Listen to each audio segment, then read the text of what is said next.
Okay, our next topic is the market report. And I only want to talk about one thing because we got to move on to questions, and the questions were great. But I only want to talk about one thing in the market report is the SLR. I want to tell you guys something. I want to give you a little backstory here. I come here, I live in the East Coast in the summer. I come here and I don't spend a lot of time doing car things. Nobody here knows anything about cars. I got a neighbor with a Ford Ranger. Oh. But for some reason... So as a result of that, sometimes I text my friends here, Filippo, Kenan, and various other people, Nick, Sam. There's a lot of people. Some of them come on our pod and various things about cars. And one of the things that I've been texting about pretty much every couple weeks all summer was Mercedes SLR values. And when I get on an SLR value tangent, nobody is willing to talk to me about it. It's probably happened 4 times over the summer. It's late at night here, and they're like having dinner, and I'm like going to bed, and I'm like, oh, SLRs are worth this, but I don't know about this. So anyway, no one's been willing to talk to me about it. So that's been sad for me. And by the way, this hasn't had it happen to other cars. It's just been the SLR this summer. I'm not really sure why. But now you two have to talk to me about it because we have an SLR live on the site. It's somewhere in Connecticut or Massachusetts or God knows. Yep. And it's on the site. Now, I want to tell you something very special about this SLR. I spend an inordinate amount of time looking up SLR values. By the way, no personal interest in the car. I spend an enormous amount of time looking up SLR values. And you know what is interesting? None of them have miles. None of them. One of them has miles. Well, they have never been driven. They list and they always have 4,000, 6,000 miles. And maybe that's because a brake job costs $150,000. I don't know. I'm not saying that's why, but I'm saying it's a possibility, right? This particular slur has 36,000 miles. And that is cool as hell because this one was actually driven and used. And that's pretty baller. It is very baller. Ken and I were talking about this because we have a weekly show where we talk about the cars that are live now, and this was one of them. So we talked about it. It's incredible how this was very much a competitor, or maybe not a competitor, but out at the same time, and it kind of talked about in the same conversation as an Enzo and a Courier GT. Yeah. The market does not recognize it as on par with those anymore.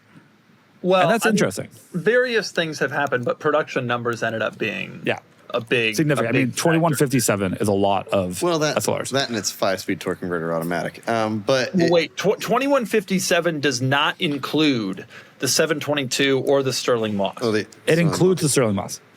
No, 2157 was just the regular slur. I'm going to look this up because I think I'm right because I got really into SLRs. 2157 total. Remember when Mercedes said they were going to make 3,500? Well, they would remember that? I don't remember that. No. Anyway, what do we think about this this car there, Filippo? You've been following the market on slurs. If you've been reading my text, you'd know.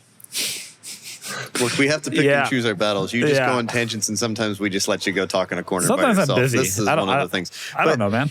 The SLR, I think, offers a tremendous value in that it is instantly recognizable as one of the cars of those era. It is insanely powerful. 617 horsepower is no joke. Yep. And, it's this weird collaboration between Mercedes-Benz and McLaren. These cars were built in Woking by McLaren, and they were designed by Gordon Murray. Like, there's a lot of interesting aspects of the car. I do think that they are undervalued, given how cool and special they are. That said, will it be ever worth as much as an Enzo Courier GT? Maybe. No. The driving experience and production numbers alone. If you add up Enzo and Courier GT production, add them together, you still don't have as many cars as this. They'll not be worth that much. But right. I do wonder whether they're primed to at some point actually appreciate in a real meaningful way.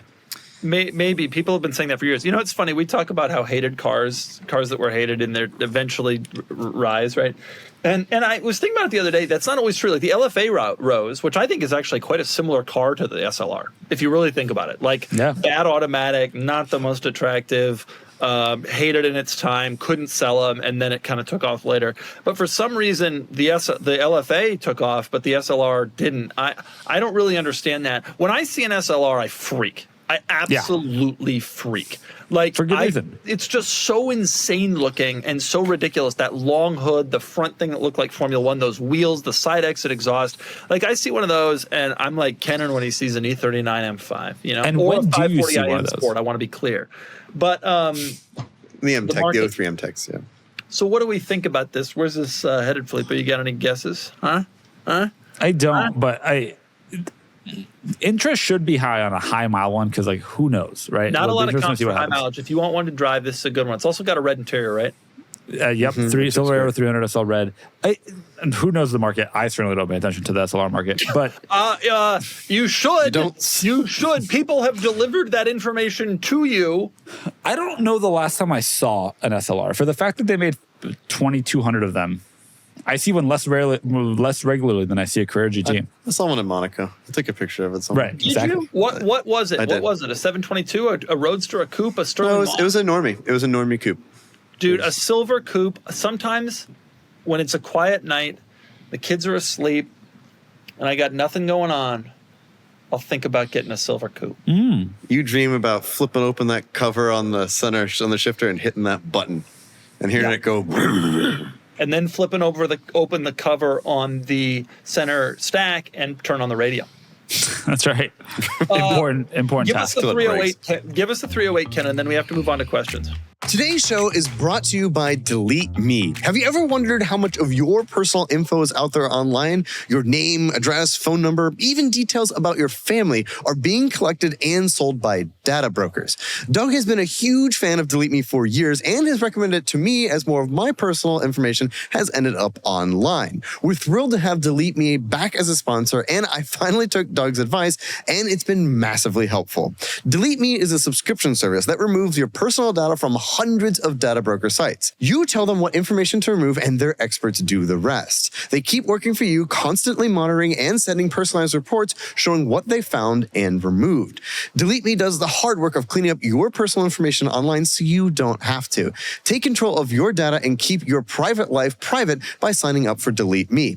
Now, at a special discount for our listeners, today get 20% off your Delete Me plan when you join deleteme.com/DeMuro, that's DEMURO, and use the code DeMuro. Again, DEMURO at checkout. That's deleteme.com/DeMuro using the code DeMuro.